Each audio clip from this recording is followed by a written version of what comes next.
안녕하세요. 33세 동갑내기 남편을 두고 있는 결혼 2년차 여자입니다. 현재 아이는 없고 저하고 남편은 둘 다 맞벌이 부부로 살고 있는 중이에요.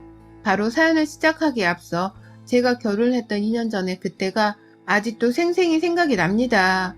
남편이 자신과 결혼을 해주는 저를 무척이나 고마워하고 또 미안해 했었어요. 그도 그럴 것이 이 집안에 며느리가 참석해서 지내야 할 제사가 많아도 너무 많더라고요. 저는 남편과 연애 때부터 교회를 다니는 사람이었는데 사실 독실한 기독교인까지는 아니었습니다. 단지 친구들이랑 어울려 놀고 싶은 마음에 교회를 어릴 적부터 다니는 사람이었는지라 시집을 가서 제사를 지내고 말고를 결정하는 데에는 그리 큰 껄끄럼이 없었어요. 종교도 남편을 따라서 얼마든지 바꾸거나 없앨 마음도 있는 상태였고요. 한 번은 속으로 난 교회를 다니는 사람이지 제사 같은 건 지내지 못해 라고 남편에게 말을 해볼까도 싶었지만 남편과 그런 문제로 거짓말까지 해가면서 제 결혼 생활에 떳떳하지 못한 모습을 남기고 싶지 않았어요. 참 바보 천치 같은 천하적 발상이었죠. 그래서 솔직하게 나는 기독교지만 내가 기도를 엄청 열심히 하는 사람도 아니었고 얼마든 종교도 자기를 따라서 바꿀 수 있어. 그러니 결혼하고서도 제사 지내는 문제로는 걱정하지 않아도 돼.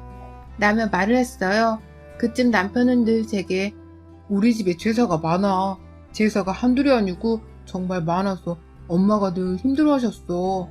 당신이 힘들 수 있는데 지금이라도 안 되겠다 싶으면 내게 말해. 나도 당신을 힘들게 만드는 결혼을 시작하고 싶진 않으니까. 라면서 먼저 솔직하게 고백을 하고 있는 중이었습니다. 자기 집에 조상 때부터 이어져 오는 제사가 1년에 9개가 있고 결혼하면 제가 맏며느리가 되어 그 제사를 책임져야 할 테니 힘들 거라고 미리 말을 잘도 해주더라고요. 저를 배려한다며 말이죠. 먼저 이실직고하며 마음의 준비라도 하게 해주는 남편의 모습이 참 인간적으로 느껴졌습니다. 그래서 저도 솔직히 제사를 하기는 싫었지만 그까짓 것들을 할 수 있다면서 남편에게 자신있게 말을 했죠. 이런 배려의 말을 먼저 해줘서 고맙단 말도 했고요. 그래서 남편은 결혼하면서 그리고 그 후에도 지금까지 쭉 제게 고마워만 하며 살아줬고요. 그런데 남편이 미처 말을 해주지 않은 것이 있었습니다. 남편이 제게 다 솔직하게 말을 한 줄 알았더니만 하나 가장 중요한 것을 남편조차 모르고 있던 바람에 제게 전달이 되지 못했더라고요. 악랄하고 여우 중에 상여우임이 분명한 우리 시어머니의 성격을 말이죠. 어머님 성격은 정말 욕을 한 바가지 퍼주고 싶다가도 침을 꼴까닥 삼키게 만드는 마성의 상여우셨습니다. 이런 말을 하고 있는 제가 다 민망스럽고 화딱지가 생길 만큼이요. 지금 결혼한 지가 2년 차라 아직도 시어머니를 적응하지 못한 채로 살고 있었어요. 작년까지는 정말 매년 보는 어머님이 새롭게 느껴질 지경이었죠. 결혼하고서 제사가 9번인데 저랑 남편이 둘 다 맞벌이를 하는지라 하나만큼은 약속을 했습니다. 제사랑 일을 선택해야 하는 바쁜 날이 찾아오면 그땐 눈치 보지 않고서 일을 택하겠다고 말이죠. 그래서 실제로 약을 하던 날이나 제가 중요한 프로젝트를 맡게 되어 눈코 뜰 새 없이 바빴던 시기에는 제사가 있어도 참석을 하지 않았어요. 비교적 널널한 편이었던 남편이 혼자서 참석을 하곤 했고요. 그럴 때 어머니께 전화로 제대로 말씀을 드렸고 이게 죄송한 일인 줄까지는 모르겠으나 그냥 시어머니 비위를 맞춰드린다면서 못 가서 죄송합니다 어머님 라며 말도 했었어요. 그게 고작 1년에 9번의 제사 중에서 겨우 한두 번에 불과했는지라 어머니께서도 겨우 한 번인데 뭘 일이 중요하지 라며 대답을 해주셨고요. 그런데 시어머님이 결혼 1년차가 끝나가던 중에 남편이 한 번은 시어머니께 혼자서만 따로 불려간 적이 있었어요. 저랑 같이 퇴근해서 밥 먹고 있는데 네 마누라는 데려오지 마! 라는 말을 하면서 남편만 쏙 부르시더라고요. 살짝 기분이 나쁜 채로 남편을 보냈고 내내 기다렸더니 남편은 꼭두 새벽에 돌아왔어요. 표정이 잘량해 너무 미안하던 시기길래 왜 그러냐고 물어보니 남편이 망연자실한 채로 말하더라고요. 앞으로 제사는 우리 집에서 지낼 거니까 그런 줄 알라 했다면서 말이죠. 세상에 제가 일 때문에 퇴근도 늦게 하고 몸을 피곤해야 한다는 이유로 이제는 제사를 우리 집에 직접 가져와서 지내겠다 하셨다는군요. 그렇게 해서 제가 늦은 퇴근을 하더라도 조상님께 절 한 번은 꼭 드릴 수 있게 만들어야겠다면서 말입니다. 저한테는 일이 먼저라며 세상 살갑게 말씀해 주더니만 자기 아들 불러서는 어떻게 아들을 홍군형 낸 건지 남편은 얼이 다 빠져서는 시어머니 말을 그대로 전하기만 하고 있고 제대로 본 적이 한 번도 없었나 보더라고요. 시어머니의 여우 같은 성격에 남편이 생각보다 마마보이 같다는 걸 그제서야 알았던 것입니다. 저는 그렇게 그 후 1년에 9번을 시부모님은 제사 지낼 제기들을 가지고 우리 집에 오셨어요. 한 3번 정도를 가지고 다니다가 그 후로는 아예 우리 집 베란다 한켠에 제사 제기들을 다 놓고 다니시기 시작했죠. 퇴근을 하고 집에 오면 시어머니는 왔냐며 저를 맞이해 주는데 기다렸다는 듯이 행동을 바꾸시더라고요. 본인이 내내 앞치마를 메고는 제사 준비를 하다가 제가 퇴근하는 순간 본인은 부엌에서 땡 하며 퇴근을 하셨습니다. 제사를 지내려면 빨리빨리 음식 준비를 해야 바로 제사를 끝내고 저도 좀 퇴근 후 휴식을 취할 텐데요. 어머님은 일부러 세워라 내워라 음식 준비를 느려 터지게 하시다가 제가 퇴근을 하고 난 후에서도 제대로 된 음식을 끝내놓지 못하셨어요. 그 바람에 시아버지는 이미 제가 퇴근하기 전부터 화가 나서 시어머니를 재촉하고 계셨고 어머님은 제가 퇴근하는 순간 기다렸다는 듯이 앞치마를 벗어서 제게 주며 말씀을 하셨습니다.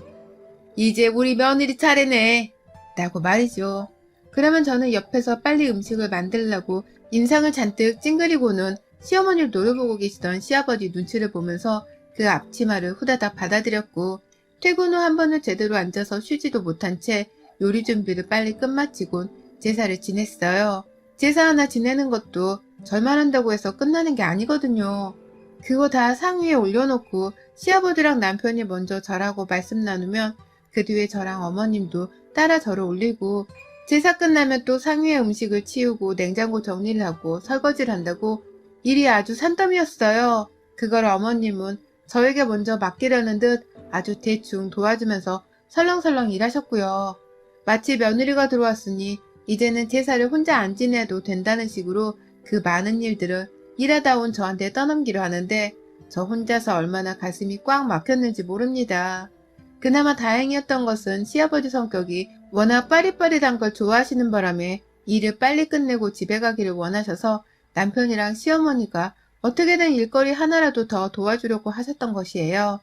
남편은 처음부터 끝까지 제가 하는 일을 도와주려 안달냈었고 시어머니는 아들의 시아버지까지 재촉을 하면서 나서니 어쩔 수 없다는 식으로 늘 손을 거들었죠. 어떻게든 우리 집에서 하루 정도는 자고 가고 싶은 눈치를 여러 보이시면서 아유 제사 하나 끝내니 시간이 금방 가네. 그냥 자고 가도 되는데 라고 말씀을 하셨는데요. 이것 또한 천만다행이게도 저희 시아버지께서 아무 곳에서 잠을 자지 못하시던 바람에 뭘 여기서 자긴 자 멀쩡한 집을 놔두고 그러니까 집에서 그냥 제사를 지내자니까 쓸데없이 왔다 갔다 해가지고는 라면서 신경질을 부리시는 바람에 조용히 두 분 다 시댁으로 돌아가셨습니다. 전 정말 저를 위해 주는 남편과 까탈스럽고 빠릿빠릿한 시아버지가 안 계셨으면 절대로 지금까지 버티지를 못했을 거예요. 그게 아니었다면 저는 차라리 기독교인이라고 선언을 하면서까지 제사를 그만 지내겠다고 선전포고를 했을지도 모릅니다. 저는 계속해서 몸도 피곤하고 마음도 피곤하다며 남편에게도 감정이 무뚝뚝해지더라고요. 분명 우리는 아직 신혼인데 우리가 이런 식으로 시부모님을 1년에 9번이나 맞아서 우리 집에서 제사를 지내야 하나 싶었던 것이었죠. 남편이 미리 경고한 내용이긴 했지만 이게 참 알고 당해도 기분이 더러운 건 어쩔 수 없는 겁니다. 회사 일이 바쁠 땐 빠질 수 있기라도 했는데 이제는 빠지기는커녕 계속해서 우리 집에서 제사를 다 지내는 꼴까지 다 봐야 했는지라 기분이 좋지 못했어요. 제가 이렇게 감정의 변화를 겪으니 남편도 결국 제 걱정을 하기 시작하더라고요. 그러더니만 코로나가 심해지는 와중인데 우리는 언제까지 1년에 제사 9번을 다 지내면서 살아야 해. 라는 식으로 딴지를 제대로 걸었어요. 이러다 제가 교회를 나간다고 제사를 아예 안 지낼 수 있다고 말할지도 모른다는 말까지 시어머니께 전한 건지 시어머니가 살짝 겁을 먹고서는 자기 집에서 다시 제사를 지내겠다고 선전포고를 한 겁니다. 절대로 제사를 안 지내겠다는 소리를 못한 채로 그저 자기 집에서 다시 제사를 지낼 테니 집으로 시간이 되면 오라는 식의 말을 하신 것이었어요. 저는 그마저도 어디냐면서 무조건 감사하다고 오케이를 날렸고 그건 저를 걱정하던 남편도 마찬가지였습니다. 그런데 다시 제사가 본래의 자리로 본래의 주인에게로 돌아간 것 뿐인데 이상한 일들이 벌어지기 시작했어요. 그 후 지금까지 시댁에서 지낸 제사가 5번 정도 있었는데요. 시어머니가 이상한 장깨를 또 부리기 시작하신 겁니다. 제가 회생일 때문에 제사에 참석을 못하자 저희 집으로 제사를 무턱대고 들고 오셨던 그 배짱을 아직도 잃지 않으시고는 저에게 보란듯이 써먹기 시작한 것이었어요. 평상시엔 참 아무렇지 않게 연락도 하셔서는 자기 아들 안부를 묻고 또 주말에 할 일이 없으면 시댁에 오라면서 잘도 부르며 저희를 찾는 분이셨습니다. 단 한 번도 아픈 적이 없으셨을 만큼 늘 팔팔한 상태로 며느리와 아들 얼굴 한 번을 더 보려 하는 분이셨어요. 그렇게 찾아가면 아무 일도 하지를 않고 자기 집인데도 불구하고 며느리한테서 깎이는 과일, 차려지는 밥상 등을 얻어먹으려고 늘 혈안이 되어서는 부엌으로 저를 집어넣는 분이기도 하셨고요. 그런 어머님께서 참 신기하게도 다가오는 제사 때만 되면 한 달 간격으로 드러눕기 시작하더라고요. 그러니까 1년 12달 중에서 제사가 있는 날이 무려 9번이라 거의 매달 시어머니를 만나야 하는 것과도 다름이 없는 팍팍한 스케줄을 가지고서 살았습니다.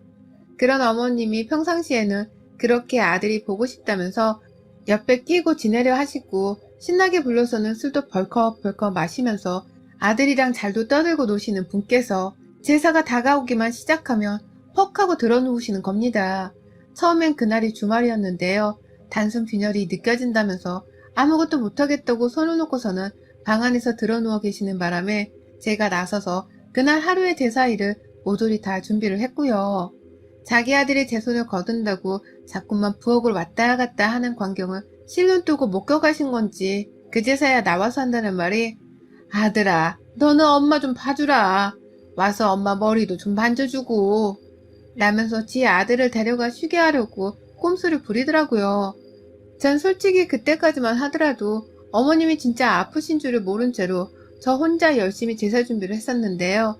2번째 제사가 찾아오던 그 다음 달에 바로 눈치를 챘죠. 신나게 지내시다가 또다시 제사가 찾아오자 언제 그랬냐는 듯이 정신을 못 차리고서는 이번에 빈혈이 아닌 감기 몸살을 빌미로 몸져 누워 계시는 어머님의 모습에서 순간 저게 연기가 아닌가 하는 생각을 해버렸습니다. 그리고는 현장을 잡았어요. 꿀물 한 잔을 타달라고 구태여 바쁜 저에게 심부름 하나를 더 시키길래 알겠다고 하면서 부엌에서 만들고 있는 사이 혹여나 싶어서 시아버지와 남편이 제사상을 준비하는 사이에 시어머니 계시는 방문을 슬쩍 열어보니 그 안에서 핸드폰으로 TV 영상을 보다 말고 제 인기척에 핸드폰을 끄고 자는 척을 하는 어머님을 제가 봤거든요. 확 덮쳐서는 여기서 뭘 하면서 쉬고 있었냐고 한마디를 거두려고 하다가 말았습니다. 아휴, 그 자는 척하는 꼬라지가 너무 어처구니가 없기도 하고 체면치레도 안 될 만큼 딱해 보이기도 했는데 자기 스스로도 그 순간 눈 감고 자는 척을 하면서 얼마나 쪽이 팔렸을까 싶었거든요. 그냥 스스로 좀 더 얼굴을 붉히며 조마조마하라고 내버려 뒀죠. 그 후로도 뭐 제사 날짜만 다 와가면 며칠 전부터 저 보란듯이 죽는 소리를 해가면서 아프다고 몸이 피곤해 움직이질 못해 죽겠다면서 앓는 소리를 하는 시어머니의 꾀병을 저는 다 알면서 받아주었고요. 저뿐만 아니라 시아버지도 남편보다 먼저 눈치를 채신 건지 저번 제사 때는 또 아파? 아니 어째 조상님께 제사를 지내는데도 허구한 날 제사만 앞두면 귀신같이 아프대. 조상님이 빙이라도 한 거야 뭐야? 라면서 대놓고 꼽을 주시더라고요. 꾀병인 거 아는데 또 그 짓을 하고 있다는 걸 돌려 말하는 시아버지의 말씀에 시어머니는 아니 진짜 아프다니까 라며 괜히 투정을 더 부리셨고 그런 두 분을 보면서 저는 내심 속으로 실실 웃었습니다. 우리 시아버지의 시원시원한 성격이 좋기도 했고 시아버지가 더 화를 내주시길 바랬는데 그러지 못하시니 답답한 마음도 조금 있었네요.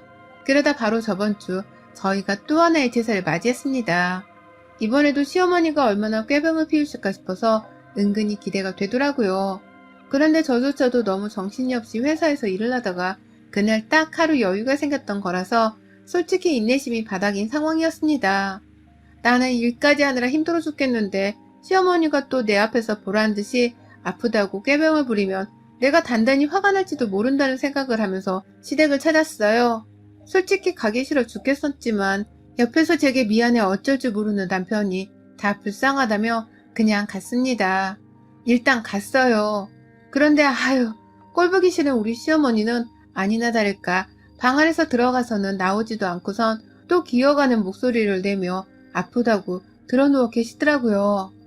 아이고 니들 와줬구나.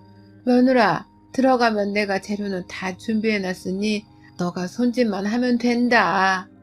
라고 죽는 소리를 하시길래 네 라고 떨떠름이 대답을 한 채로 부엌을 갔는데요.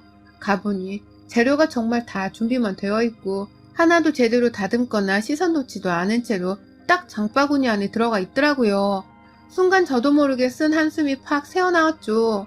제가 한숨을 쉬면서 부엌을 바라보니 남편도 어머니께 인사를 드리고 부엌에 와선 와 진짜 이렇게 아무것도 안 하셨다고? 라면서 제 어깨를 토닥이는데 순간 너무 짜증이 나고 남편조차 상대를 하기 싫다며 어깨를 털어버렸어요. 제 어깨에 손을 대라는 저만의 제스처였던 것입니다. 그러자 남편도 사뭇 놀랬나 보더라고요. 제 인내심이 슬슬 바닥에 다다른 게 아닌가 싶었는지 말이죠. 그때 시어머니가 또 꾀병으로 누워있는 것에 내내 화가 나 계셨는지 시아버지가 저희 부부를 따라서 부엌으로 들어오셨어요. 며느라, 내가 오늘은 정말 안 되겠구나. 라면서 비장한 표정으로 들어오시는 시아버지는 내가 지금까지 내내 뭐라도 좀 하라고 옆에서 잔소리를 퍼부었는데도 저 옆엔내가 말을 안 들어. 라면서 제 앞에서 급기야 시어머니 욕을 하시더라고요. 며느리랑 아들 앞에서 와이프 뒷담화를 하시기 시작한 겁니다. 오죽 속이 터질 것 같으셨으면 말입니다. 그러니 저도 네, 저도 예상은 했습니다, 아버님.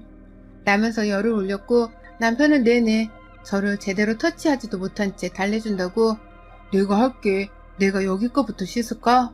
라며 눈치를 보는데 이 상황 자체가 너무 이상한 바람에 몸둘 바를 몰랐어요. 제가 놀다가 늦게 온 것도 아니고 일하고 나서 퇴근하자마자 집에 가지도 못한 채 시댁에 제사를 지내러 온 건데 시어머니는 내내 집에서 놀고 계셨으면서도 제사 음식 손질 한번 하실 생각을 못 하신 건가 싶어서 울분이 터지더라고요. 이렇게 늦게 제사를 준비하고 늦게 제사를 끝마치게 하고서는 잠까지 잤다가 내일 아침에 집으로 돌아가게 하려는 시어머니의 계획이 분명했음을 알아차렸어요. 그리고는 정말로 시어머니의 계략대로 저는 개고생을 하며 제사를 늦지막히 끝마치고는 결국 여기서 잠까지 자고 다음날 집에 돌아갈까봐 걱정이 되기 시작했어요. 걱정이라기보다는 화가 난다는 것이 더 정확한 표현이었을 거고요. 결국 저는 시어머니께 도움을 요청하기로 했습니다. 요청하는 말로 음식 손질을 도와달라고 말을 꺼내서는 만약 내 말을 듣지 않을 시 이 모든 상황을 난장판으로 만들 수도 있겠다는 협박이라도 해볼 참으로 말이죠. 방 안에 들어가니 어머님은 저 보란 듯이 눈을 억지로 꼭 감고 계시더라고요.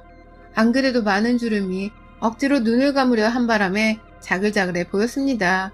그런 어머님의 억지스러운 모습을 보면서 저는 가소로와 웃음을 지었고 어머님 당장 일어나세요 라면서 자비조차 베풀지를 않은 채 말을 했어요. 어머님은 제 말을 듣자마자 못 들은 척 가만히 계시더라고요. 그러더니만 한다는 말이 나 못 일어나 였고요.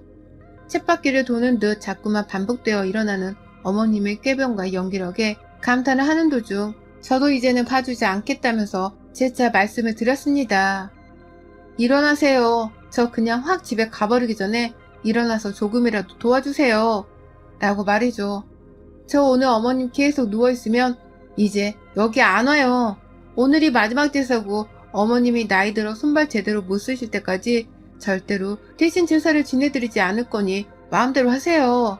그 꼴 보고 싶지 않으면 지금 당장 일어나세요. 라고 말입니다.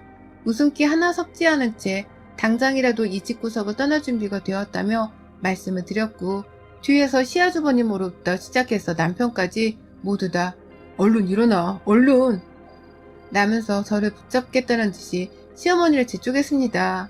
시아버지는 제 앞이라서 욕만 안 하셨을 뿐 당장이라도 시어머니께 욕 한 바가지를 퍼붓고 싶다는 듯이 아주 쌀벌하게 말하셨어요. 옆엔 내가 진짜 며느리 앞에서 쪽팔린 줄도 모르고 아유 저거 진짜 라면서 과격히 말이죠. 결국 시어머니는 본인 체면이 말이 아니셨는지 일어나긴 일어나셨는데 머리를 지끈거리면서 몸에 힘을 푼 채로 말하더라고요. 아픈 시어머니를 이렇게까지 일시켜야겠냐고 말이죠. 아픈 사람이야지 배려를 해주던지 말던지 할 텐데 아프지도 않은 사람이 끝까지 쾌병질을 하니 미치겠더라고요. 한편의 개그 콘서트를 보는 것 같아서 말이죠. 결국 저는 어머님의 팔뚝을 잡아 끌고선 부엌으로 향했어요. 노인네 아프실까봐 힘도 안 들이고서는 옷자락만 잡아 끌었는데 아! 왜 때리니?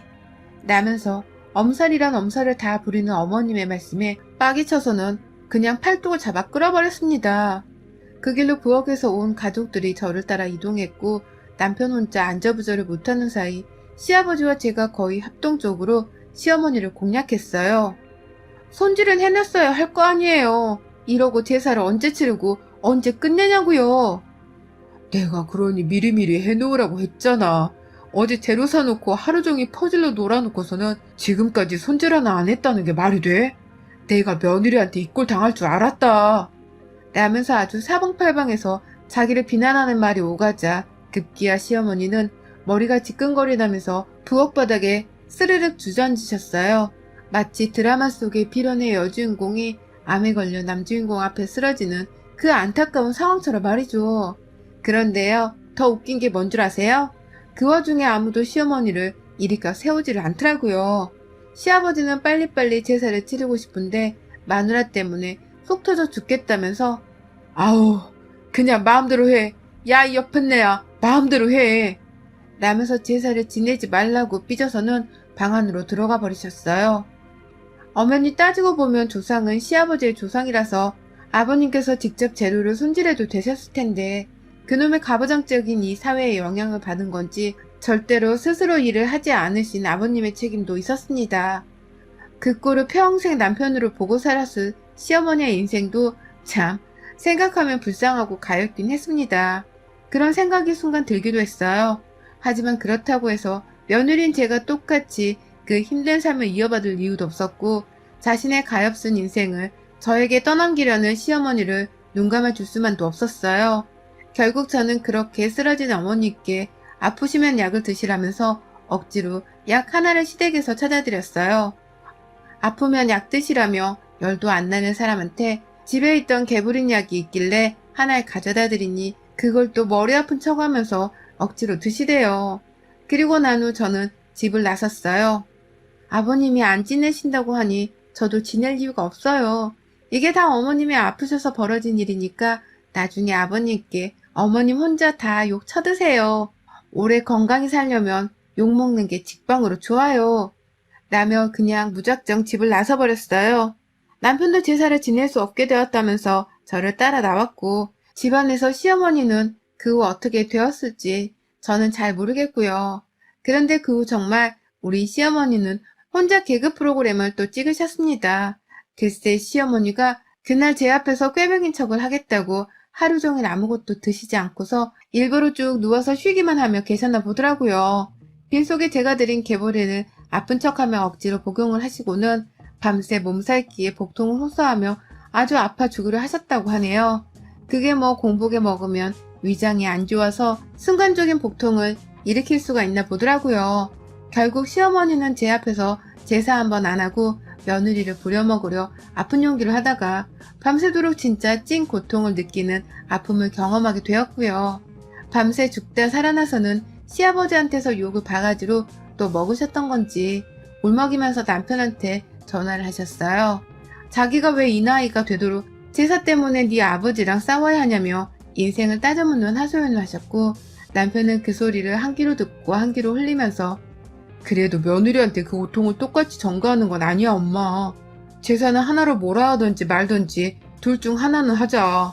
난 와이프한테 그 제사 똑같이 물려주고 힘들게 할 생각이 추워도 없으니까.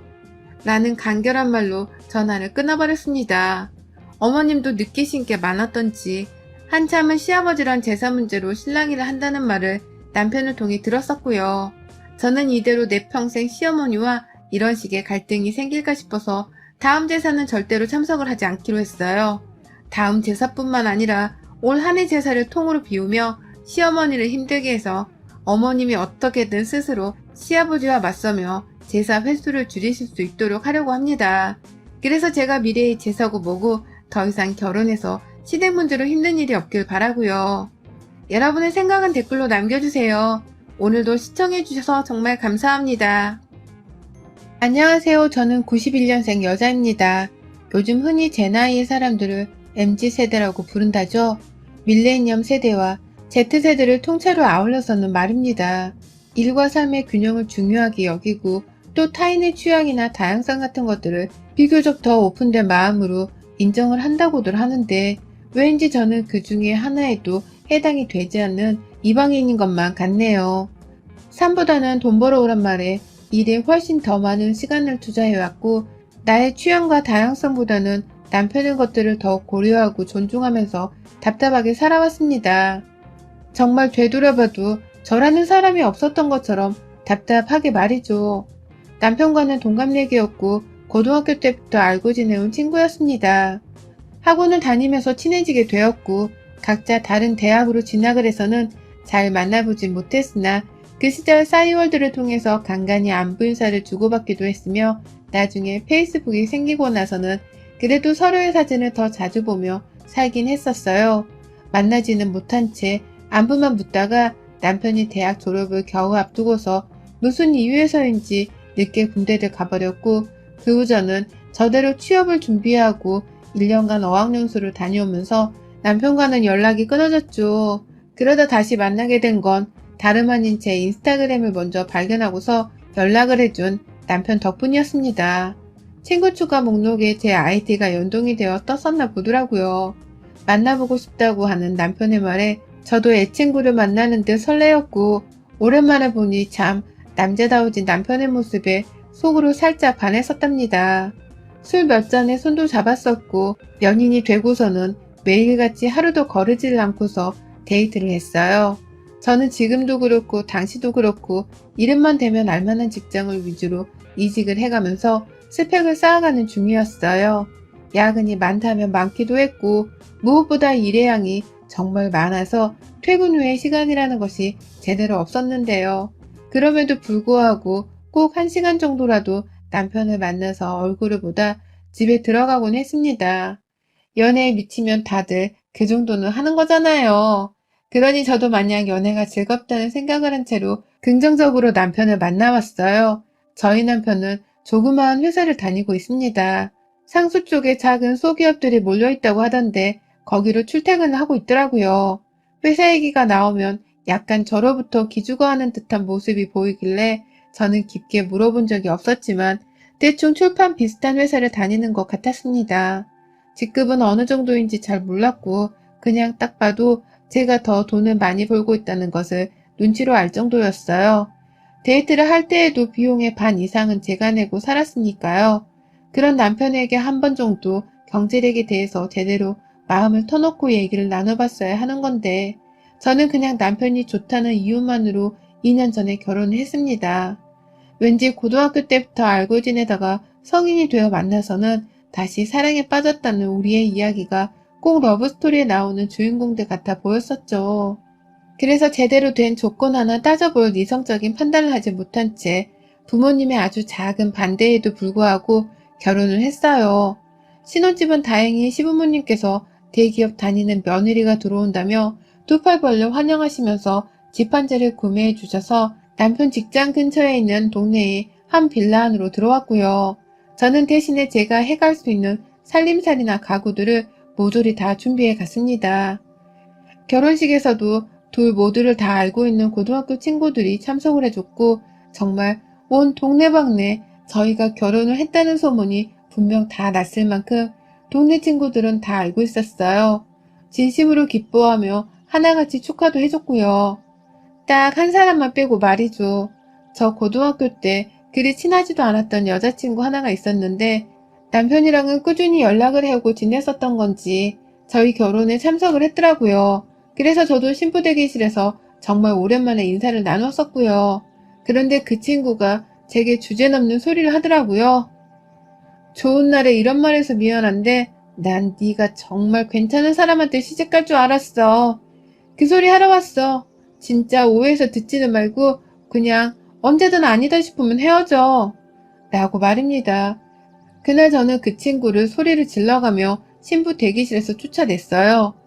식장 직원분들과 저희 가족들이 상황을 듣고서는 뭔 그런 말을 하냐며 함께 내쫓아줬고, 남편도 달려와서는 밖에서 그 여자랑 한참 실랑이를 하다가 시댁 식구들의 만류로 어찌 상황은 진정이 되었다고 하더라고요. 작은 해프닝이었고 결혼식 끝나고서는 바로 있긴 했었지만 그게 참 문득문득 생각이 나곤 했습니다.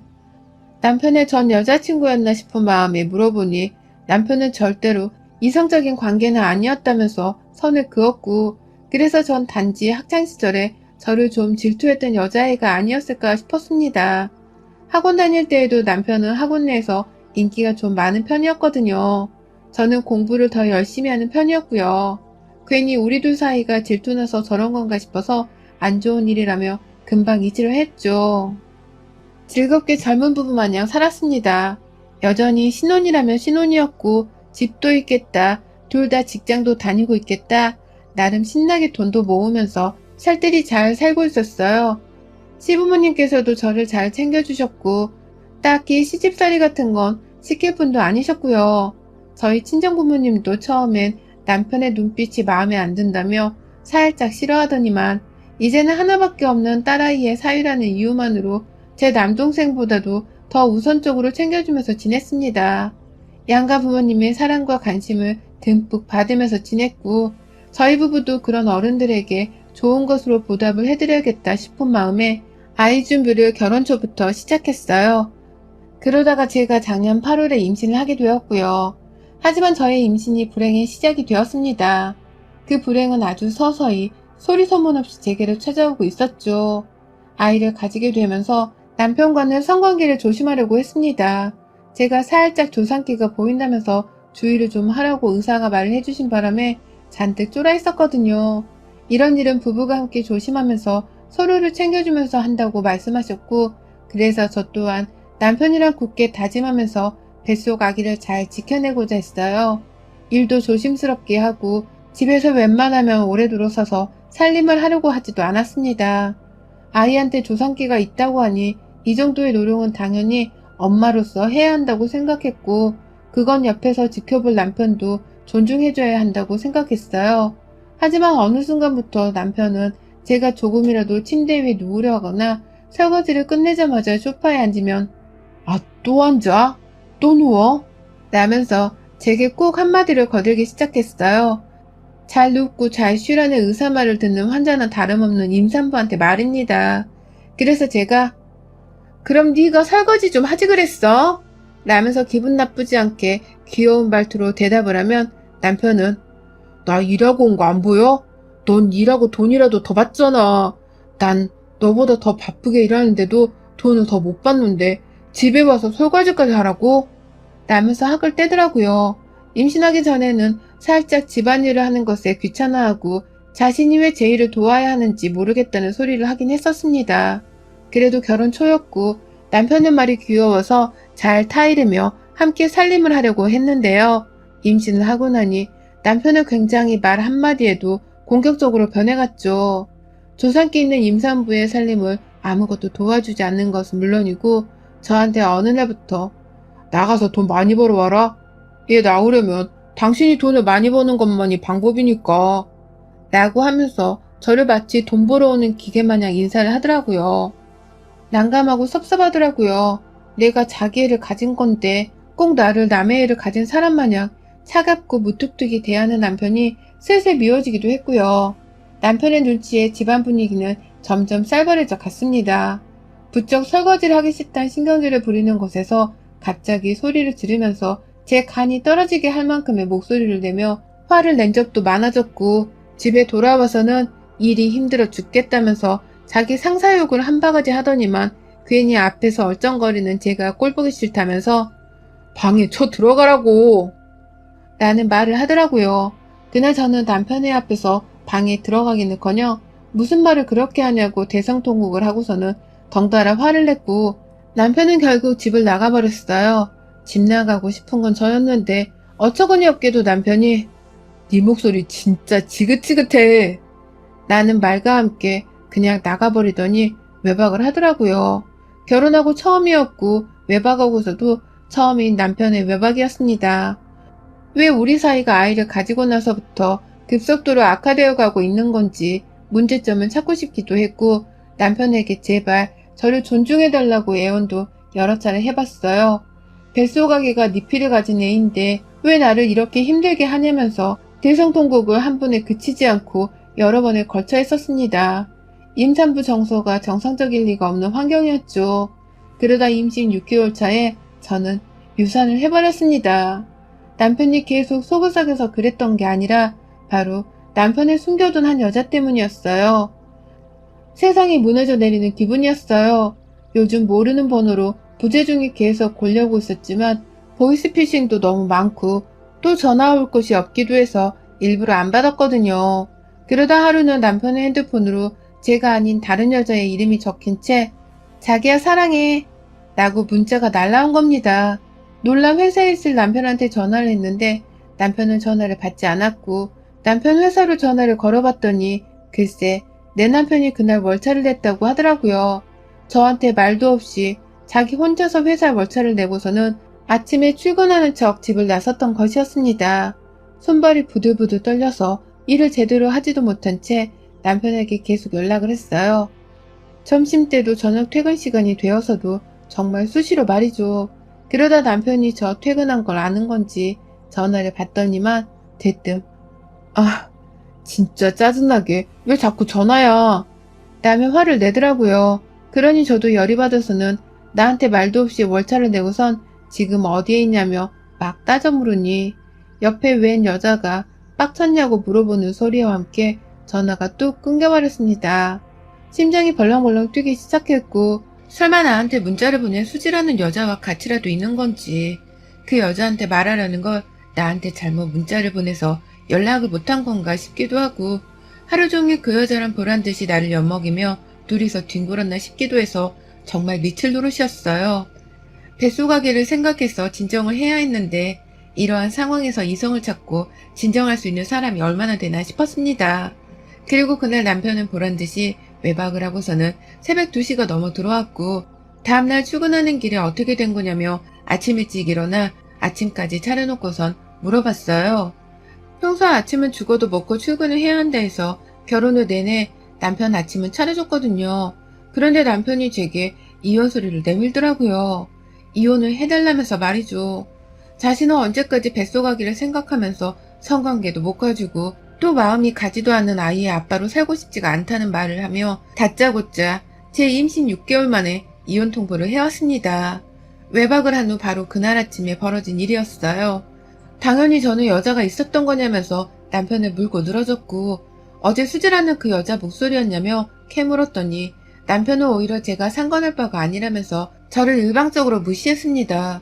제가 눈물을 흘려도 질린다며 쳐다봤고, 아이는 어떡하냐는 말에 나중에 생각하자 라며 그냥 출근을 해버렸어요. 당분간 시댁에 있을 거라면서 짐가방까지 그 새벽에 다 싸서는 아침에 출근하며 나가더라고요. 저한테는 한 달 안에 비워줬으면 좋겠다고, 그러니 제가 결혼하며 준비해온 가구며 살림살이들을 그 안에 다 빼서 가져가도 좋다고 하면서 말이죠. 정말 하루아침에 남편의 외도 의심도 모자라 이혼까지 해야 하는 최악의 상황에 배가 아파오는 줄도 몰랐습니다. 그 와중에 어떻게든 출근을 해야겠다며 정신을 잃은 듯 집을 나섰는데 부재중 전화가 또 울리더라고요.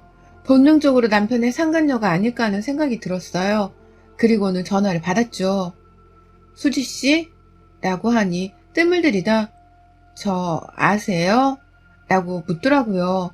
그러더니만 임신한 분인데 남편과 헤어지게 해서 죄송하다고, 하지만 지체하지 말고 빨리 이혼을 해주셨으면 좋겠다면서 내 남편을 사랑한다 어쩐다 하는데, 와, 출근길에 앞이 노래지더니 그 자리에서 그 여자한테 닥치란 소리 딱 한마디밖에 하지를 못하곤 제가 쓰러졌어요. 정신을 차리고 나니 병원이었고 저는 아이를 유산한 후였습니다. 옆에서 친정 부모님은 울고 계시고 시부모님도 저희 부모님 연락을 받고선 와 계시더라고요. 남편은 모습을 드러내지 않았고요. 친정엄마가 남편은 왜 안 오냐고 시부모님께 물어보는데 우리 시부모님도 남편의 이혼 계획을 이미 알고 계셨더라고요. 아, 뭐 일이 바쁜가 보죠. 라고 하면서 애를 잃은 애비한테 전화조차 하지를 않고 그렇다고 미안한 기색 하나 없이 그냥 정숙마냥 그 자리를 지키고 서 있는데 정말 딴 사람들인 줄 알았습니다. 나름 제게 참 잘해주셨던 분들이었는데 그때만큼은 너무 차갑고 매정하게 보여지더라고요. 결국 저도 시부모님 앞에서 다 알고 계셨냐고, 남편이 바람 피우는 거 알고서 지금 이러는 거냐며 병원 한복판에서 소리를 질렀고, 그걸 계기로 저희 친정 부모님까지 남편의 외도를 알게 되며 집안 간의 싸움은 걷잡을 수 없이 커졌습니다. 저희 부모님은 시부모 멱살을 잡고 난동을 피웠고, 아버지는 남편 회사에 쳐들어간다고 하시는 거 제가 겨우 말렸어요.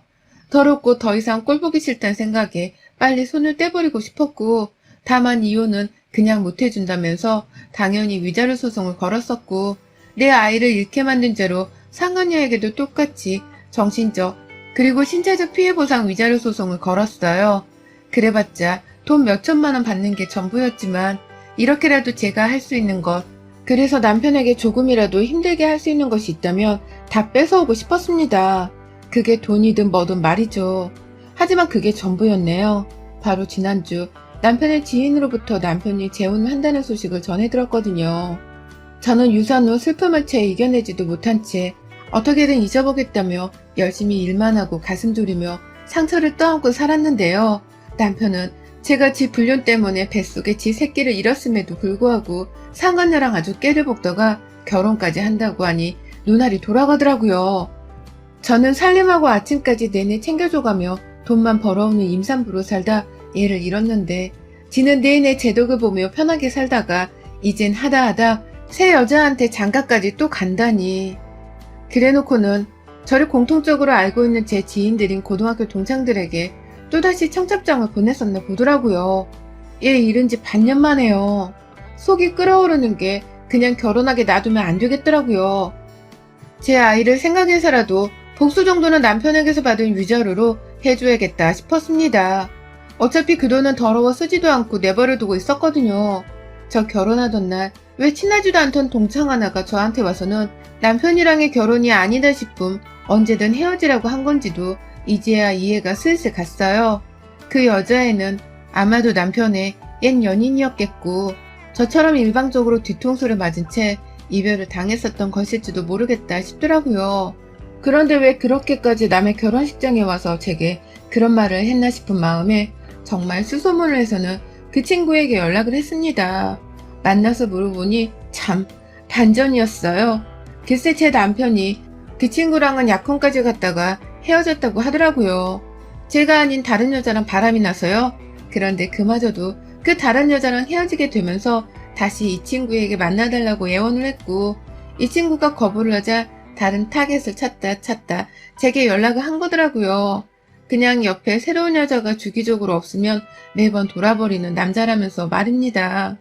일방적인 파혼선언의 갑작스런 사과, 그리고 자기도 아는 동창이라 갑자기 결혼을 한다고 하니 이 친구도 너무 화가 나고 제 걱정이 되어서는 저를 찾아왔었다는 겁니다. 욕먹을 각오를 하면서 말이죠. 청첩장은 자기가 받은 게 아니라 다른 고등학교 친구로부터 꼽사리를 껴서는 그냥 따라온 것이었다고 하고요.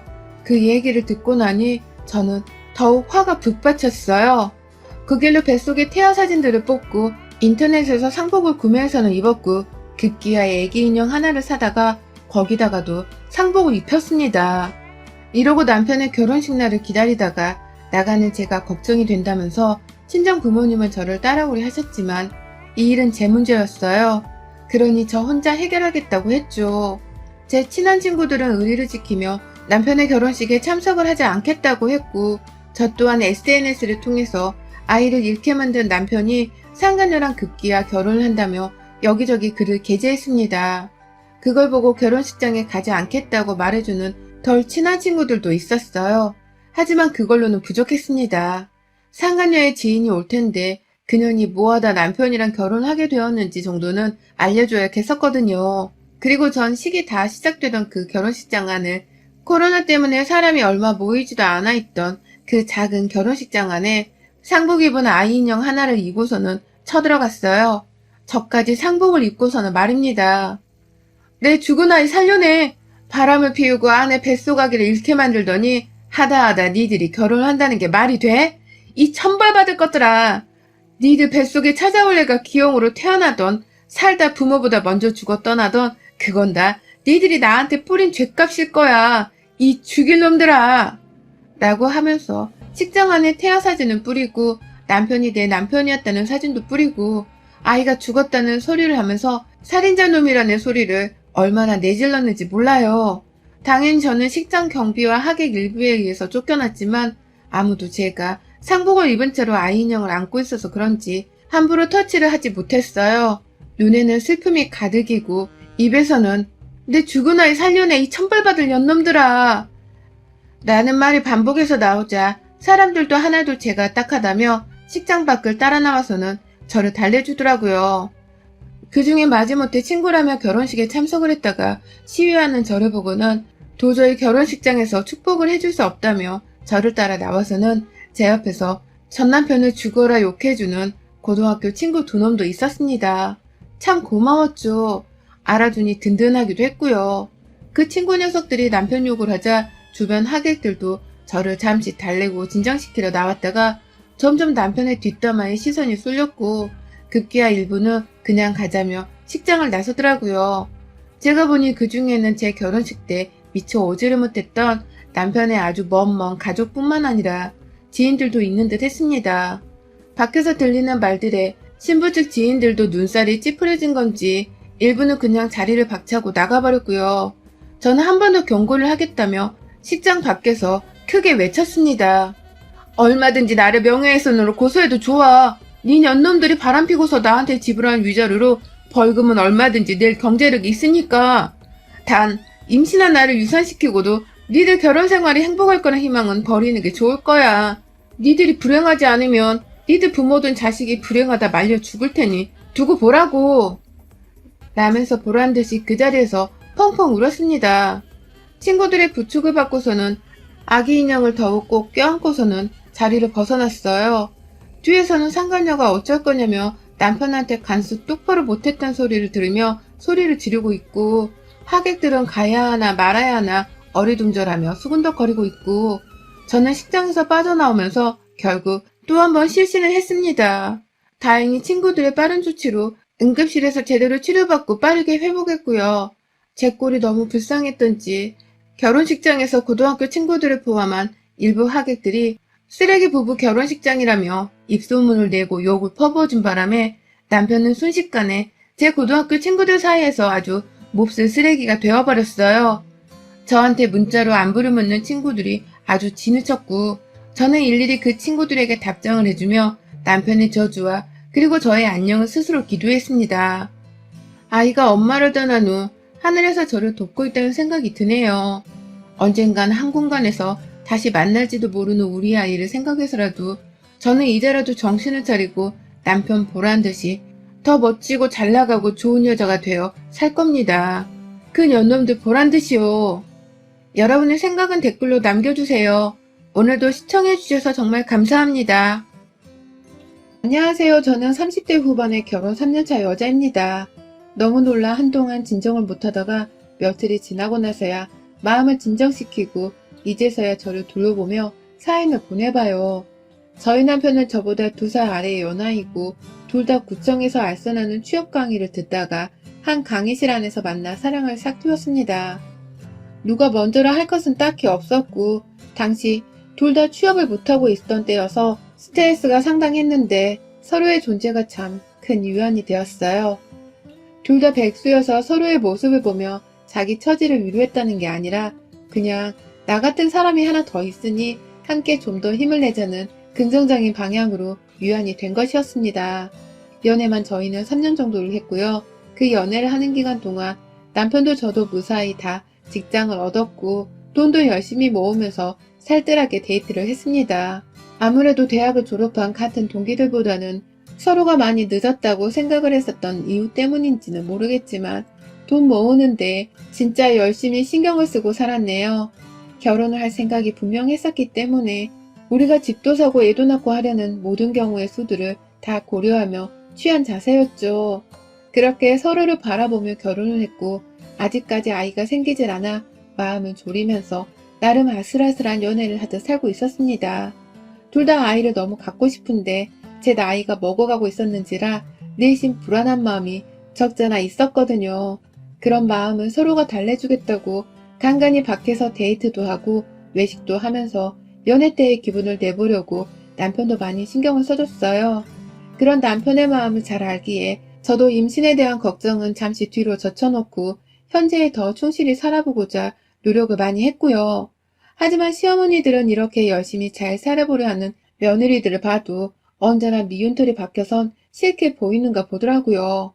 친구 하나가 시어머니의 밥 안 주려고 하는 쪼잔한 시집살이 때문에 남편이랑 싸우다 이혼을 한다고 소식을 전해온 후 정말 한 달도 되지 않아서 제가 당장 남편이랑 이혼을 해야 하나 말아야 하는지를 고심하게 되었습니다.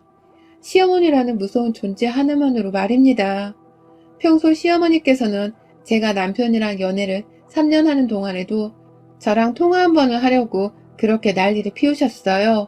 연애 초반만 하더라도 서로가 취업을 하지 못한 상황이어서 다른 외적인 요인들에 대해서 생각해볼 겨를이 없었고 그냥 각자 취업 준비하고 연애하느라 나름 바쁘게 살던 커플이었거든요. 그때는 시어머니도 아들이 취업 공부를 한다는 걸 잘 알고 계셨는지 저를 따로 연락해보고 싶다고 말씀을 전해오신다거나 만나고 싶다는 소리를 하지 않으셨어요. 하지만 제가 먼저 취업을 한 후 남편이 3개월 정도의 차이를 두고 취업을 하자 그 후 시어머니께서 귀신같이 남편을 통해서 절 만나고 싶다는 의사를 밝혀오셨습니다. 그때가 연애 1년 반 차였는데 말이죠. 남편과 제가 둘 다 서울에서 나고 자랐던지라 양가 부모님도 모두 다 서울 안에서 지내고 계셨었는데요. 그렇게 집으로 한번 오라고 성화를 내신 바람에 집에 가보기도 했었고 밖에서 만나 커피를 나눠 마시기도 했었어요. 저를 아들의 여자친구로 인정을 해주시면서 나름 잘 대해주셨고 그 특유의 가식적인 웃음 스타일이 있는데 그걸 억지로 지어 보이면서 난 아가씨가 참 마음에 드네 라는 말도 자주 해주셨습니다. 눈은 웃고 있는데 입은 전혀 웃지를 않는 그 무서운 웃음을 지으면서 말이죠. 그러다 한 번씩은 꼭 저를 지적하시더라고요. 난 아가씨가 우리 아들보다 나이가 많은 게 참 거슬리네. 그렇다고 내가 아가씨를 마음에 들어하지 않는 건 아니고 라면서 제 나이를 거론하며 마음에 안 든다는 걸 적나라히 드러내셨고 그럼에도 저를 좋아한다는 가식적인 말을 꺼내며 또 억지 웃음을 지어 보이셨어요. 급기야 제 머리카락 길이를 가지고서도 시비를 거시더라고요. 난 아가씨 머리가 참 수더번한 게 마음에 안 들어. 그렇다고 자르란 소리는 아닌데 꼭 그렇다고 그렇게 기르고만 있으란 소리도 아니야. 뭔 말인지 알지? 라고 하면서 제가 당최 알아들을 수 없는 말을 하시면서 제 머리카락 길이를 가지고 실랑이를 벌이셨습니다. 이제는 좀 친해졌을 법도 한데 꼭 제게 아가씨라는 호칭을 쓰면서 거리를 두려고 하시길래 전 시어머니가 저를 좋아하지 않는 게 분명하다는 확신을 했어요. 하지만 이런 저의 예상과는 달리 시어머니께서는 남편을 통해 저와의 결혼에 적극 찬성한다는 입장을 보여주셨고요. 결국 저희 두 사람은 양가 부모님의 반대 없이 축복을 받기만 하면서 식을 올렸어요. 그땐 몰랐는데 지금 와서 생각을 해보니 어머님이 저를 옆에 끼고서 내내 괴롭히기 위한 밑밥을 까셨던 것이 아닌가 싶더라고요. 결혼을 허락해서는 옆에 며느리로 끼고 살며 어떻게든 구워 삼아 먹겠다는 그 악랄한 마음가짐 말입니다. 결혼 전에 몇 번 들었던 머리카락 길이에 대한 시비를 저는 얼마 전부터 다시 듣게 되었어요. 결혼하고는 한동안 시어머니 잔소리를 거의 안 듣고 있었거든요. 결혼 초에는 명절에 집에 모여서 제사도 지내지 않고 대화만 나누는 것이 전부인 집안이었기 때문에 딱히 할 일도 없었고 중간에 아가씨가 시집을 가는 큰 집안 행사가 있어서 시어머니의 시선이 막내 딸에게로 곤두서 있기도 했었습니다. 저는 시어머니가 제게 관심을 두지 못하시는 줄도 모른 채 그냥 이 집안은 시집살이 같은 것도 딱히 없는 좋은 시댁이라고만 치부를 하면서 뭣도 모르고 살았었네요. 그러던 중 시어머니가 아주 띄엄띄엄 저를 보다 말고 제 머리카락을 쓱 만지면서 넌 참 머리가 이게 기른 것도 아니고 자른 것도 아니고 뭐 어떻게 할 건데? 라고 물어보신 적이 있었습니다. 제 머리카락 길이를 가지고서 물어보는 질문의 유형은 상당히 다양했는데 대부분이 머리카락을 자를 건지 말 건지에 대해서 물어보는 질문이었어요. 참 사람 기분 나쁘게 남의 머리카락을 허락도 없이 만져서는 잡아당기며 떨떠름하게 마음에 안 든다는 표정으로 저를 보시니까 저도 대답하기가 고민되더라고요. 확 머리카락을 만지지 말라 말씀을 드려야 할까 싶으면서도 그냥 어머님 따라 우회하면서 왜 남의 머리카락에 관심이 많냐는 소리를 한번 던져볼까 싶기도 했고 말이죠. 하지만 결국 저는 아무 소리도 꺼내지 못했습니다. 늘 저는 딱 이 정도가 좋아요. 더 길면 머리 감을 때 매번 말리기 힘들 거고 머리 짧은 건 제 얼굴형에 잘 어울리지도 않더라고요. 살집도 있는데 머리까지 단발이면 얼굴이 커 보인다고 해서 전 딱 이 정도가 좋습니다. 라고 하면서 명랑하고 최대한 밝게 제 의사를 밝혔어요. 그러면 어머니께서도 그래, 네 마음대로 해야지 뭐. 라고 하면서 마음에 안 든다는 표정을 감추지 못한 채 그러려니 하셨고요. 그러다 얼마 전 시어머니의 머리카락에 대한 잔소리가 다시 시작되었습니다. 이번엔 그 주기가 훨 잦아지고 또 짧아졌어요. 지금도 저는 좀 덥지만 지난 여름 정말 너무 더워서 저는 손 선풍기를 늘 가지고 다녔습니다. 출근할 때도 그렇고 퇴근할 때도 그렇고 내내 그걸 손에 들고 있었어요. 그러다가 한 번은 시어머니께서 집에 화채를 만들었으니 남편 데리고 오라고 하시길래 내심 맛있겠다 싶어서 퇴근길에 남편을 만나서는 함께 시댁에 갔습니다. 지하철역에서 시댁까지 15분 정도를 걸어 골목길 안으로 들어가야 했기 때문에 그 시간 동안 밖에서 땀을 뻘뻘 흘렸고 그래서 제 손에는 손 선풍기가 들려 있었어요. 그리고 나서 집에 들어가서는 시부모님께 인사를 하는데 어머님이 대뜸 아휴, 너 그러고 집까지 온 거니? 라고 저를 확 째려보시더라고요. 그러고 집까지 왔다는 게 뭘 뜻하는 건지 잘 모르겠어서 네? 라고 다시금 어머님께 물어봤어요. 그러자 어머님은 너 그 선풍기 들고서 더러운 머리카락을 휘날리면서 온 거냐고. 아휴, 진짜 동네 창피해서 정말. 라면서 저를 향해 제 머리카락이 더럽다고 표현을 하시는 게 아니겠어요. 시아버지도 남편도 옆에 있는데 그 상황에서 제게 보란듯이 쏘아대며 말입니다. 너무 기분이 더러워서 제가 표정을 잘 감추지 못한 채 인상을 탁 써버리니 시어머니는 그런 제 모습을 또 귀신같이 알아내시고는 아니 땀 범벅일 텐데 머리카락까지 떡이 져서는 휘날리고 왔을 거란 생각을 하니까 나도 놀래서 라고 하면서 또 그 특유의 가식적인 표정을 지어보시더라고요. 아휴, 쟤 내가 치머리 더럽다고 했다고 기분 나빠 하는 것 좀 봐. 라고 하면서 시아버지와 남편을 보며 이걸 농담이라고 웃으려고 하는데 그 상황에서 정말 화가 나서 울컥할 뻔도 했으나 겨우 화를 눌러 담았습니다. 화채를 먹는 내내도 제 머리카락을 보면서 뭔 말을 더 하고 싶어 죽겠다는 듯이 입을 근질근질 거려 하셨는데요. 제가 보란듯이 시어머니와 눈을 마주쳐도 기분 나쁘다는 식으로 피하고 화채를 먹는 와중에도 말 한마디를 꺼내지 않은 채 그릇만 쳐다보며 밥을 먹고선 나왔어요. 참 이상했습니다. 제 머리카락이 엄청 길어서는 관리도 잘 안 되어 있고 또 정말로 지저분해서 막 다른 사람이 보기에도 눈살이 찌푸려질 정도였다면 제가 그 전에 제 손으로 이미 잘랐을지도 몰라요. 저도 회사를 다니는 사람이라 누구보다 남한테 단정해 보이는 것이 첫 번째로 중요했으니까요. 하지만 제 머리는 겨우 어깨 밑으로 내려오는 중단발 머리카락이었고 층을 냄과 동시에 C컬 펌도 자연스럽게 넣어놔서 관리를 해왔는지라 누가 봐도 단정하고 회사원이 마냥 정적으로 보였습니다. 어느 부분에서 너무 화려하다거나 너무 지저분하다는 이유만으로 눈살을 찌푸릴 상대가 전혀 아니었어요. 그런데도 시어머니는 참 연애 때부터 제 머리카락 하나를 가지고서 끈질기게도 참견하시니 제가 미칠 노릇이었던 것이죠. 연애 때부터 지금까지 제 머리카락은 한결같이 중발이었는데도 이러니 저도 슬슬 마음이 꿍해지고 신경이 쓰이기 시작했습니다. 그러다 불과 며칠 전 주말 오전에 저희 집은 대형 사고가 터지고야 말았습니다. 전날 금요일 퇴근을 하고 집에 와서 쉬고 있는 도중 시어머니께서 남편이 전화를 받지 않는다며 제게 전화를 걸어오셨고 이내 남편을 바꿔주려 했는데 저를 붙잡은 채로 말씀하셨어요.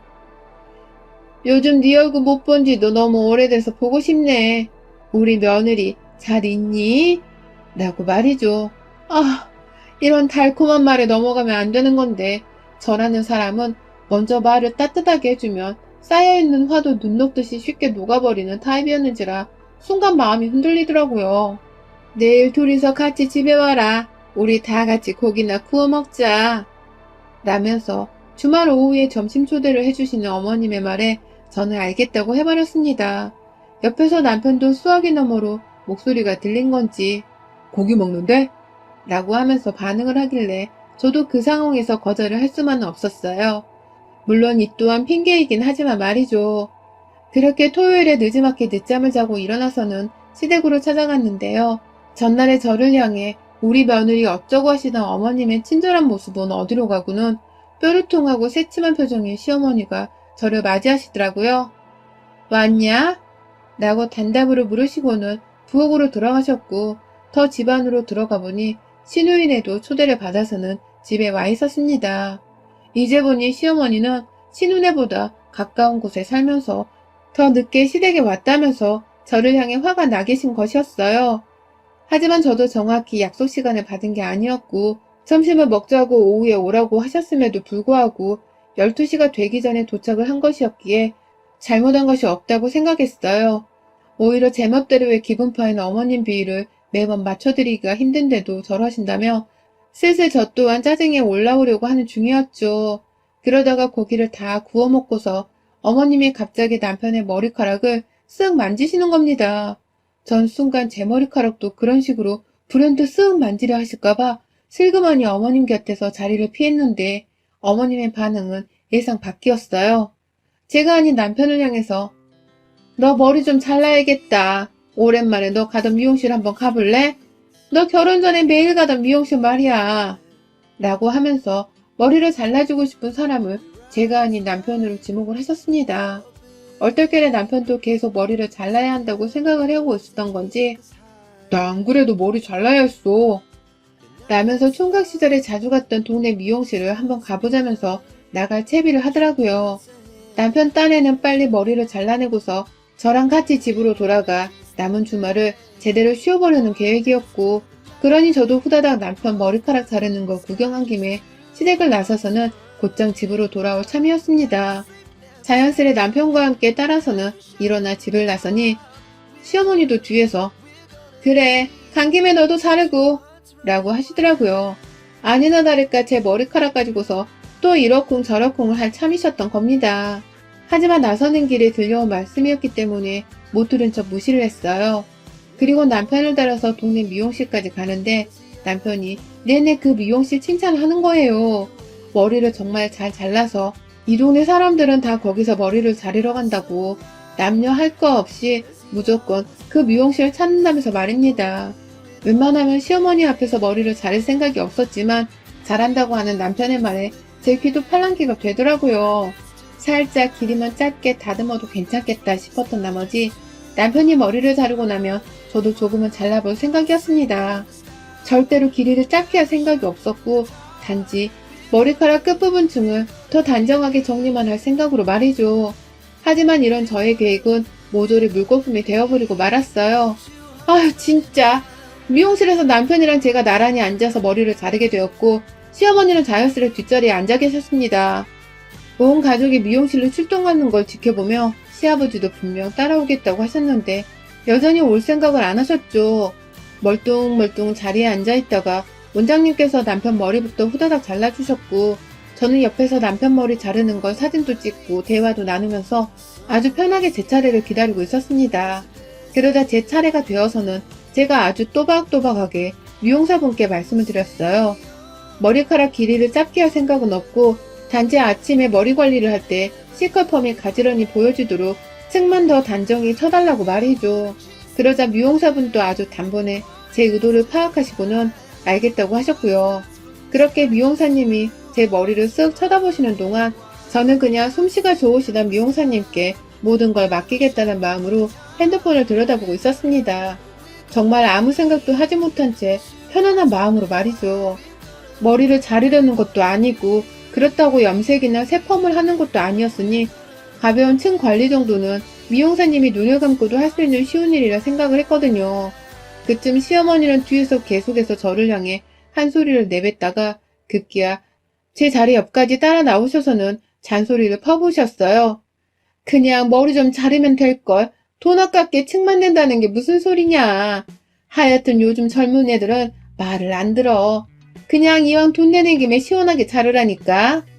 라고 하면서 몇 분이고 제 머리카락을 가지고서 본인은 잘났으면 좋겠단 말을 뒤에서 던져대더라고요. 하지만 저는 그 말을 깔끔하게 무시를 했습니다. 내 머리카락을 우리 엄마도 간섭하지 않는데 어떻게 시어머니가 이래라 저래라 할 수 있냐면서 오히려 미용사님과 눈을 마주쳐 그대로 진행을 해달라는 암묵적인 눈빛을 보냈어요. 그러다 잠시 뒤 핸드폰에 아주 잠시 집중한 사이 저는 분명히 들었습니다. 아유 답답해. 그냥 좀 자르면 된다니까. 라면서 시어머님과 뭔가 말을 하셨는데 순식간에 제 뒤에서 뭔가 싹둑하는 가위 소리가 요란하게 나는 거예요. 너무나도 제 귀 가까이에서 들려온 효과음이었기 때문에 심장이 쿵 하고 내려앉았어요. 하지만 순간적으로 거울을 확인해보니 제 머리카락 길이에 달라진 것은 없었고 그때 아니 이게 지금 뭐하는 짓이에요? 아이고 이를 어째? 라면서 소리를 지르며 울상이 되다 못해 질겁하며 얼굴이 새파래지는 미용사님의 비명을 듣고선 직감했습니다. 내 뒤통수 뒷머리카락이 싹둑 잘린 것을 말입니다. 그리고 저는 그 미용사 옆에서 대신 가위를 든 채로 저를 향해 사이코패스 마냥 웃어 보이고 있던 시어머니의 눈과 딱 마주쳐버리고 말았습니다. 남편도 놀라서는 엄마! 라는 매장이 떠나갈 때 비명을 질렀고 미용사는 살다 이런 경우는 처음이셨는지 머리가 잘린 저보다도 더 충격을 받으셔서는 그 자리에서 발을 동동 구르며 어쩔 줄을 몰라 하셨어요.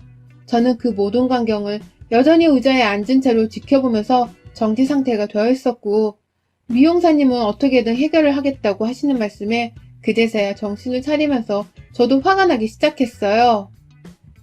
남의 머리카락을 마음대로 자르면 어떡해요? 미쳤어요?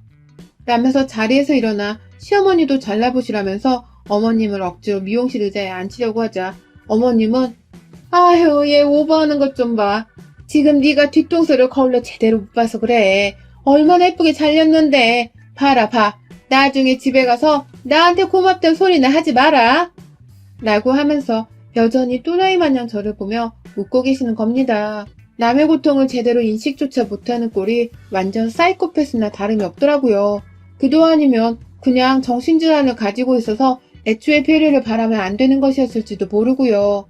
남편이 결국 시어머니를 매장 밖으로 끌고 나가버렸고 저는 내내 미용실 거울 앞에서 울면서 미용사가 달래주는 말에 겨우 힘을 얻은 채로 난장판이 된 머리카락을 마무리 지었습니다. 잘라진 머리카락이 너무 눈대중도 없이 막 잘라진 바람에 진짜 너무 짧아서 어떻게 감당이 안 되더라고요. 미용사가 어떻게든 선이 올곧게 잘라주려고 했지만 결과적으로는 완전히 쇼컷도 아니고 단발도 아닌 아주 칼단발이 되어버렸고요. 생전 단발이라고는 하면 못생겨지고 자신감도 없어져서 하지를 않고 살던 저로서는 시어머니의 손에 강제적으로 단발이 된 채로 미용실을 나서야 했습니다. 미용사는 자기가 가위관수를 잘 못한 죄라면서 돈을 안 받겠다고 하셨는데 저는 그 와중에 돈을 내며 울면서 말했어요. 누가 잘못한지는 우리 둘 다 잘 알잖아요. 걱정 마세요. 미용사님 충격받으신 것도 제가 오늘 제대로 갚아주고 올라니까 라고 말이죠.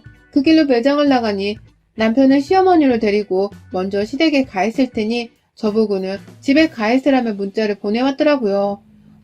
그래서 저는 집에 안 가고 당연히 시댁으로 뛰어 들어갔습니다. 집에 들어가자마자 남편은 집에 가라니까 라고 하면서 제가 혹여나 싸움이라도 일으킬까 싶어 절 데리고 나가려 했지만 저는 남편의 손을 뿌리친 채 집 안으로 들어가 시부모님 앞에서 난동을 피웠어요. 미용실에서 집어온 제 머리카락을 골목길 내내 집어온 그 머리카락을 시어머니 면상에 뿌린 채로 어떻게 사람 머리카락을 멋대로 자를 생각을 하냐면서 미친년 마냥 난동을 피웠죠. 급기야 남편은 머리카락은 금방 자랄 테니까 그만하자. 엄마도 얼른 사과해. 라고 하면서 중간에서 중립을 지키려 하는데 그게 더 얄밉더라고요. 사람 머리카락을 자른 사람이랑 머리카락이 잘린 사람 사이에서 어떻게 중립을 지킬 생각을 하냐고요. 결국 저는 제 머리카락을 침튀겨가며 얼굴에서 떼내고 있던 시어머니께로 달려들었습니다. 제가 뭘 한 줄 아세요? 미용실에서 미용사님께 빌려온 가위로 가져다가 시어머니의 머리 정수리 쪽에 있는 머리카락을 싹 도 잘라버렸어요. 뒤통수도 아니고 눈앞에서 사람이 보면 누구나 다 알 만큼 바로 정수리 위로 머리카락들을 잡아 올려서는 싹 도 말입니다. 시어머니는 놀래서 기겁을 하며 바닥에 자빠지셨고 시아버지는 어쩌면 좋냐고 난리신데 그 꼴이 너무 우스워서 말씀드렸네요. 제 머리카락도 이런 식으로 자르셨죠? 그런데 왜 그리 놀라세요? 시원하게 어머님 말씀대로 잘랐으니 오히려 기분 좋으셔야 하는 거 아니에요? 머리카락은 다시 자라는 거잖아요. 라고 하면서 온 시댁거실 바닥이 시어머니와 며느리인 저의 머리카락으로 수두룩한데 그 꼴을 정리할 생각도 없이 시댁을 나왔습니다. 나오면서 남편한테는 나 똑같이 복수해드렸으니까 이제는 중간에서 중립박아도 내가 아무 말 안 할게. 그런데 아까까지만 하더라도 당신은 나한테 시어머니를 이해시키기 전에 내 편부터 들어줬어야 했어. 니네 엄마가 내 머리카락을 자른 걸 당신도 두 눈으로 똑똑히 봤으면서 어떻게 그 상황에서 중립을 지킬 생각을 하니? 라며 집구석에 들어오지 말란 말을 내뱉곤 혼자 시댁을 나섰어요. 그 후는 뭐 집안이 아주 풍비박산이 났죠. 당연히 시어머니는 머리카락 잘려서 분하다며 집안에서 대성통곡을 하셨고 남편은 아차 싶었는지 집으로 뛰쳐와서는 저를 달래고 저는 저대로 여전히 짧아진 제 머리가 적응이 되질 않아서 화장대 앞에 앉아 또 한참을 울었습니다. 남편은 엄마도 지금 난리 났어. 분명 당신 마음을 제대로 이해하셨을 거야. 내가 대신 사과할게. 라고 하면서 머리가 예쁘다고 해주는데 아휴 진짜 이게 어디가 이쁜 건가 싶어서 아무리 거울을 봐도 적응이 안 되더라고요. 마음이 괴로운 건 둘째치고 너무 어이가 없어 미칠 노릇이었죠. 나를 아들 곁에 꼭 붙어있는 어린 여자로 시샘이라도 하고 계셨던 건지 어떻게 며느리 머리카락 길이조차 간섭을 하면서 자르라는 생각을 다 하셨을까요? 제 손으로 직접 시어머니 머리카락을 잘라버린 것은 속이 다 시원하지만 생각할수록 잘려진 제 머리카락이 아까워 죽겠습니다. 또 시댁에 가서 이번엔 뒤통수에 달린 머리카락이라도 한 움큼 더 잘라줄지 말지를 생각할 지경이에요. 저 어쩌면 좋죠? 그냥 이대로 복수에 성공했다는 셈치고 가만히 있어야 하는 걸까요? 시어머니의 머리카락을 더 쑥대밭으로 만들어주고 싶은 건 저의 일방적인 욕심일까요? 여러분의 생각은 댓글로 남겨주세요. 오늘도 시청해주셔서 정말 감사합니다.